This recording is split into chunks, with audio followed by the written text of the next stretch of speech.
आदाब, नमस्कार। मैं नौशाद हिंदुस्तानी। आज का विषय है ड्राइवर साथी। ड्राइवरों का योगदान इस देश में बहुत बड़ा रहा है और जिस तरह से ये काम करते हैं सराहनीय है। मैं इनका धन्यवाद करना चाहता हूँ। और आज ड्राइवर भाइयों ने जो मिशन छेड़ा है एक नई दिशा और जागरूकता को लेकर, ये अपने आप में चर्चा का विषय है।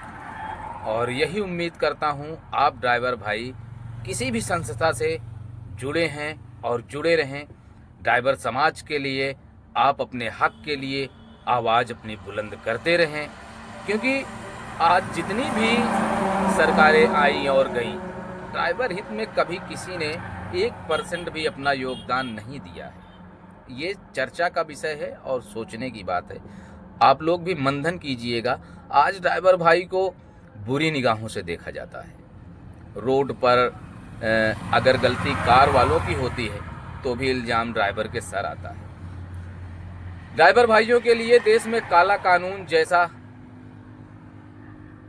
बिल लाया गया, लेकिन वो नाकामयाब रहा, क्योंकि हमारे ड्राइवर भाई एकजुट होकर अपनी ताकत को दिखाए। ये बहुत बड़ी बात थी और उसके बाद से ड्राइवर समाज हमारा जाग गया और जागरूकता की नई मिशन को छेड़ दिया है। उम्मीद करता हूं आप लोग एकजुट होकर रहेंगे और एक दूसरे ड्राइवर भाई का आप सपोर्ट करेंगे। सुख में आप पहुंचे या ना पहुंचे मायने नहीं रखता, लेकिन दुख में आपको कंधे से कंधा मिलाकर आप ड्राइवर भाइयों के बाजू पर खड़ा होना पड़ेगा, तभी कामयाबी मिलेगी। हमारा मुल्क जब आज़ादी का जंग छेड़ रहा था तो संगठनित होकर, एकजुट होकर, और आज हम स्वतंत्र और आज़ाद हैं। ड्राइवर भाइयों, अगर आप आज़ादी चाहते हैं तो मैं पूरे यकीन के साथ कह रहा हूं, आप एकजुट होकर, एकत्रित होकर साथ रहें, एक दूसरे ड्राइवर की आवाज़ बने। ड्राइवरों का योगदान, जब देश पर लॉकडाउन था,